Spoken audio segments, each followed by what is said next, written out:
नमस्कार दोस्तों। आज हम एक कहानी देखने वाले हैं। ये कहानी जो है वो है उज्ज्वला जी की।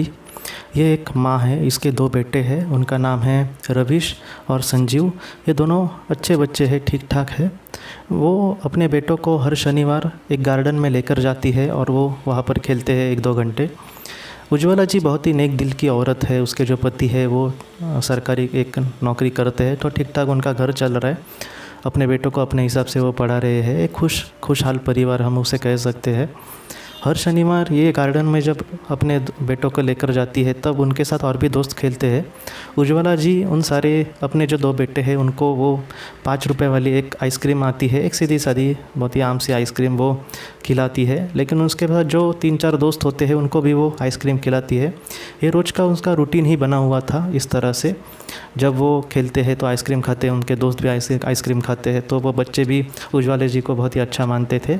और उज्ज्वला जी का पूरे वहाँ पर उनका जो एरिया था वहाँ पर एक अच्छी औरत उनको समझा जाता था।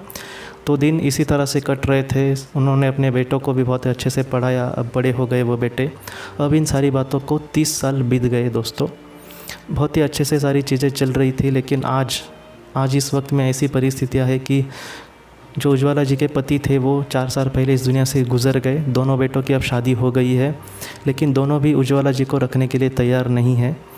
और एक वक्त ऐसा आया कि दोनों बेटों ने यह तय किया कि अब उज्ज्वला जी को हम अनाथ आश्रम में ही रख देते हैं, क्योंकि दोनों की पत्नियां उनको संभालने के लिए राज़ी नहीं थी। तो इस वजह से उनको अनाथ आश्रम में रखा गया।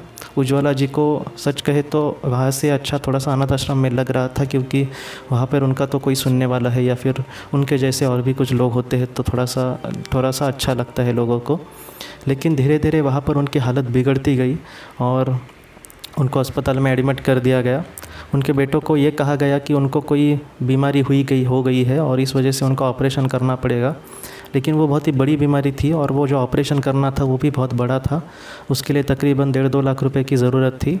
तो दोनों बेटों ने, उनकी परिस्थिति थी कि वो ऑपरेशन करें, लेकिन उन्होंने यही सोचा कि हम एक तो माँ को देख नहीं रहे और उनके अनाथ आश्रम का भी हम हर महीने आधे पैसे दे रहे हैं, तो मैं उनका ऑपरेशन क्यों करूं, या फिर ऑपरेशन होकर भी उनकी माँ को कौन देखने वाला था। तो इन्होंने थोड़ा सा टाल ही दिया। अनाथ आश्रम वालों को भी यही लगा कि बेटों को तो पूछने से कोई फ़ायदा नहीं है। अगर बेटों को थोड़ी भी फिक्र होती तो वो वहाँ उनको लाते ही नहीं। तो इस वजह से क्या हुआ कि अनाथ आश्रम वालों से जितना हो सके वो अपन अनाथ आश्रम में ही उनको लेकर आए और उन्होंने यही सोचा कि जितना हो सके हम वहाँ पर उनकी सेवा करते हैं। और उनको तो महीने में उनको थोड़ी बहुत रकम उनसे मिलती थी उनके बेटों से, तो उन्होंने यही सोचा कि जितना हो सके हम करते हैं और अब जब होगा तब ये दुनिया से चली ही जाएगी, क्योंकि वो अब उन सारी बीमारी से ठीक नहीं हो सकती थी। ऐसी ही चीज़ें चलती है, कभी कभी कोई किसी को देखने वाला नहीं होता। तो वहाँ पर उनके अनाथ आश्रम में एक आम सी बीमारी वगैरह के लिए एक डॉक्टर आते थे। उनका नाम था डॉक्टर वर्मा जी। वो डॉक्टर वर्मा जी जो थे वो हमेशा वहाँ पर आते थे और लोगों को चेकअप वगैरह करते थे। अगर वो अपने हिसाब से वो एक समाज कार्य के लिए वहाँ पर आते थे, कोई भी फ़ीस वही नहीं लेते थे। उनकी नज़र उज्ज्वला जी पर पड़ी और उन्होंने पूछा कि इन्हें क्या हुआ है। तो उन लोगों ने कहा कि ऐसे ऐसे इनके बेटे इन पर ध्यान नहीं दे रहे, इनको बहुत ही बड़ी बीमारी हो गई है और उनको ऑपरेशन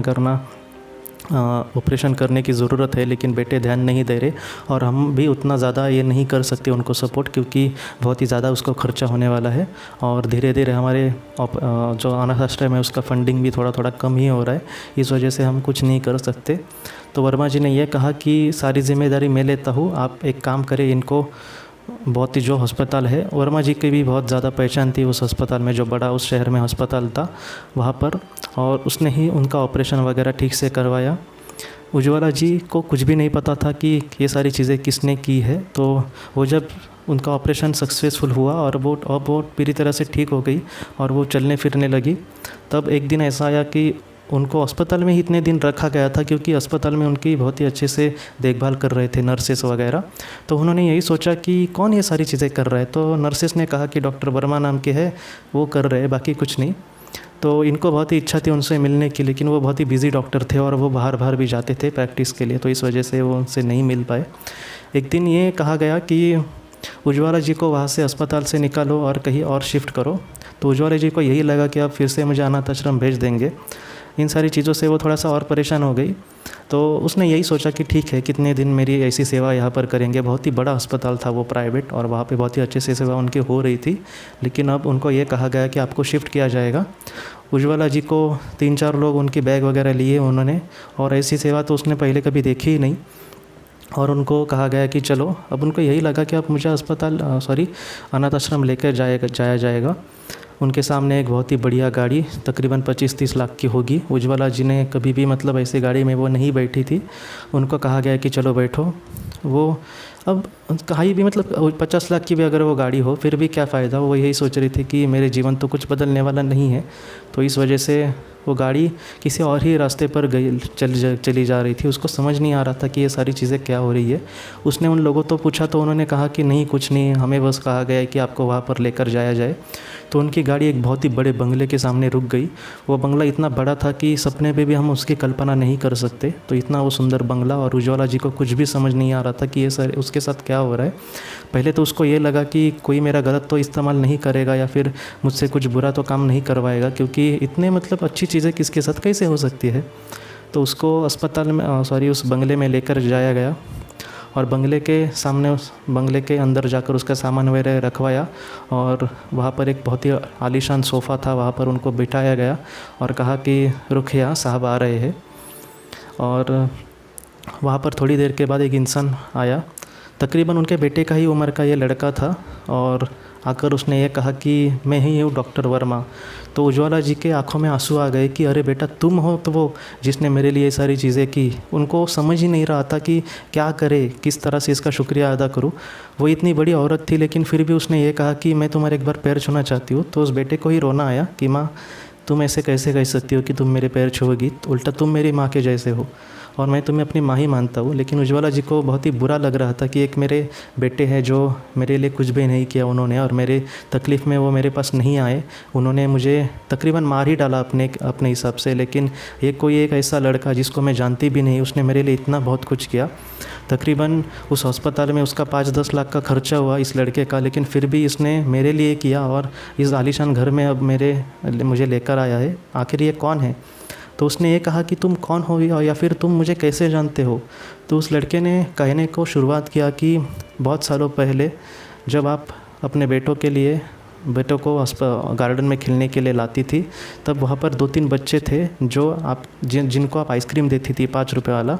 उस वक्त माताजी, मैं उन लड़कों में से एक था जिसको आपने आइसक्रीम दी थी, और उस वक्त हमारे हालत बहुत ही बुरे थे। मेरी माँ उस वक्त एक्सीडेंट से इस दुनिया से चली गई थी। मेरा अपना कोई भी नहीं था। मेरे पिताजी को एक ही दिन शनिवार को छुट्टी रहती थी, और वो मुझे गार्डन में लेकर आते थे। वो वक्त या फिर वो दौर ऐसा था कि मेरा खेलने भी मन नहीं लगता था। लेकिन क्या पता, आप जब आइसक्रीम देती थी तो मुझे आइसक्रीम से बड़ा आपकी जो ममता है वो लगती थी। मैंने बहुत बार वो सिर्फ आइसक्रीम खाने के लिए मैं वहाँ पर ज़िद करता था कि पापा वहाँ पर चलते हैं। इन सारी चीज़ों को मैं नहीं बयां कर सकता माता जी कि आपने उस वक्त मेरे लिए क्या दिया है। आपने मेरे लिए जो भी आज किया है, या फिर मैंने आपके लिए जो भी किया है, आप जो भी सोचती है, ये सचमुच उस बच्चे के सपने के सामने कुछ भी नहीं है। मैं आपको पूरी ज़िंदगी संभालना चाहता हूँ माता जी, और मुझे बहुत खुशी होगी कि अगर ज़िंदगी भर मेरे साथ रहे। मेरी ज़िंदगी में मुझे सब कुछ मिला। मेरे पिताजी भी बहुत अच्छे हैं। मेरी माताजी मुझे बहुत ही बचपन से छोड़कर चली गई, लेकिन आपके जैसे जो माताजी है, या फिर आपके जैसे माताजी का जो आशीर्वाद है, वो मेरे लिए इतना बड़ा है कि मैं सोच नहीं सकता। और इस वजह से मैं आपको विनती करने आया हूँ, या फिर विनती करता हूँ कि आप कृपया यहाँ पर हमेशा के लिए रहे मेरे साथ। मैं आपको कभी भी कोई भी कमी नहीं पड़ने दूँगा। उज्ज्वला जी को कुछ भी समझ नहीं आ रहा था कि क्या वो सारी चीज़ों पर रिएक्ट करे। वो यही सोच रही थी कि कभी कभी ऐसी चीज़ें होती है कि हम अनजाने में किसी का कुछ अच्छा कर देते हैं, लेकिन उसका इतना बड़ा फल हमें मिलता है जिसके बारे में हम सोच भी नहीं सकते। तो दोस्तों, ये जो कहानी है वो इतनी हमें सिखाने वाली है कि अगर आप ज़िंदगी में किसी का भी थोड़ा सा भी कुछ अच्छा कर रहे हो तो आप चिंता मत करें। कुछ ऐसा भी हो सकता है कि उसका हमें बहुत बड़ा फल मिल सकता है।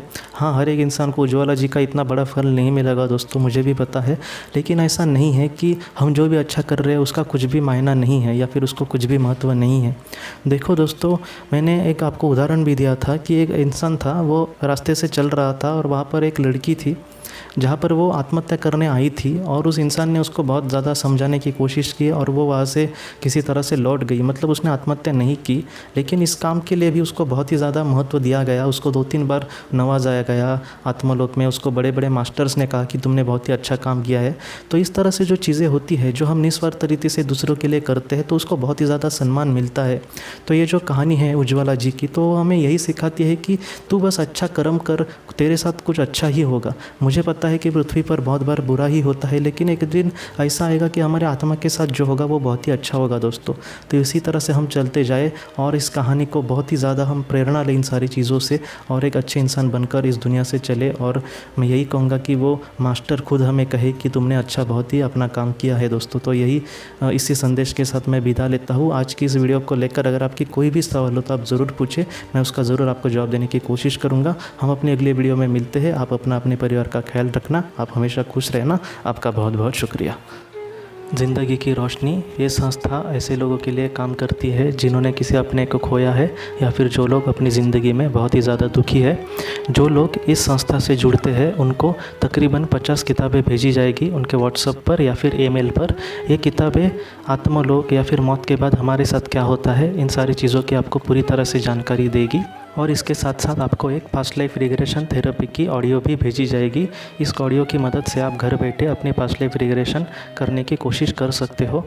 बहुत लोग पास्ट लाइफ रिग्रेशन थेरेपिस्ट के पास किसी कारण के वश नहीं जा सकते, तो ऐसे लोगों के लिए मदद के लिए ये ऑडियो तैयार की गई है।